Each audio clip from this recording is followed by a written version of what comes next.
Assalamualaikum warahmatullahi wabarakatuh.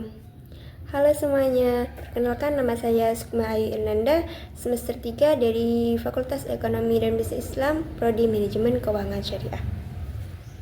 Tanpa mengurangi rasa hormat kepada Ibu Yani Kartikawati MSI selaku dosen pengampu mata kuliah Ekonomi Makro Islam. Nah, kali ini saya akan membahas tentang teori tabungan. Teman-teman ada yang tahu apa itu teori tabungan?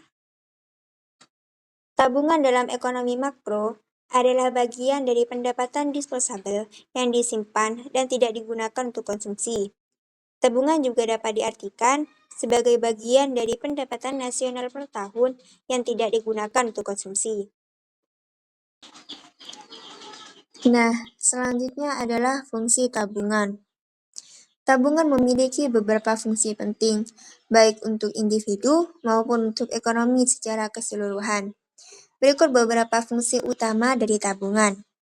Yang pertama untuk individu adalah memenuhi kebutuhan masa depan. Maksudnya adalah tabungan membantu kita untuk mencapai tujuan finansial jangka panjang seperti membeli rumah, mobil, pendidikan, atau dana pensiun. Yang kedua adalah melindungi dari risiko. Tabungan berfungsi sebagai bantalan keuangan untuk menghadapi situasi darurat seperti kehilangan pekerjaan, biaya pengobatan, atau kerusakan properti. Yang ketiga adalah menghindari utang.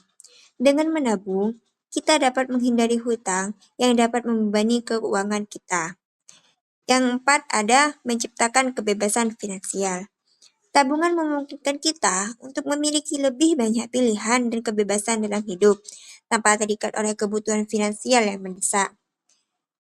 Yang selanjutnya adalah fungsi untuk ekonomi. Yang pertama ada sumber pendanaan investasi. Tabungan merupakan sumber utama untuk pendanaan investasi. Investasi ini dapat berupa pembangunan infrastruktur, pengembangan teknologi, atau penciptaan usaha baru yang pada akhirnya akan meningkatkan pertumbuhan ekonomi. Yang kedua, stabilitas ekonomi. Tabungan membantu menstabilkan ekonomi dengan menyediakan dana yang dapat digunakan untuk mengatasi resesi atau guncangan ekonomi lainnya. Dan yang terakhir adalah meningkatkan produktivitas. Investasi yang didanai oleh tabungan dapat meningkatkan produktivitas yang pada gilirannya meningkatkan output dan pendapatan nasional. Nah, selanjutnya adalah tujuan tabungan. Yang pertama adalah manfaat menabung untuk mengantisipasi kebutuhan yang tak terduga.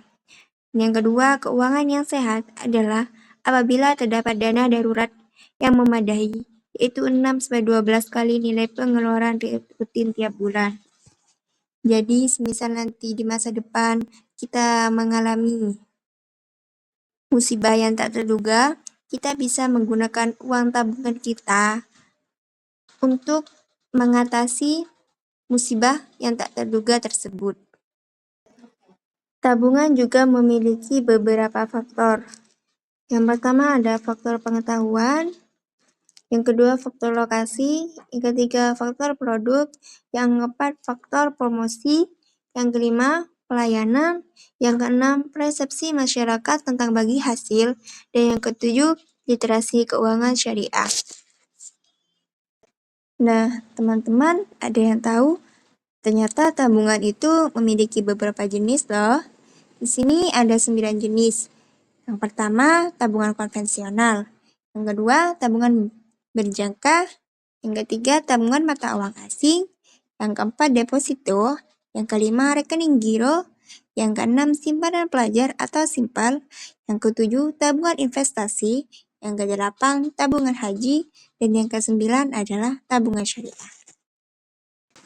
Oke teman-teman, terima kasih sudah menonton sampai selesai.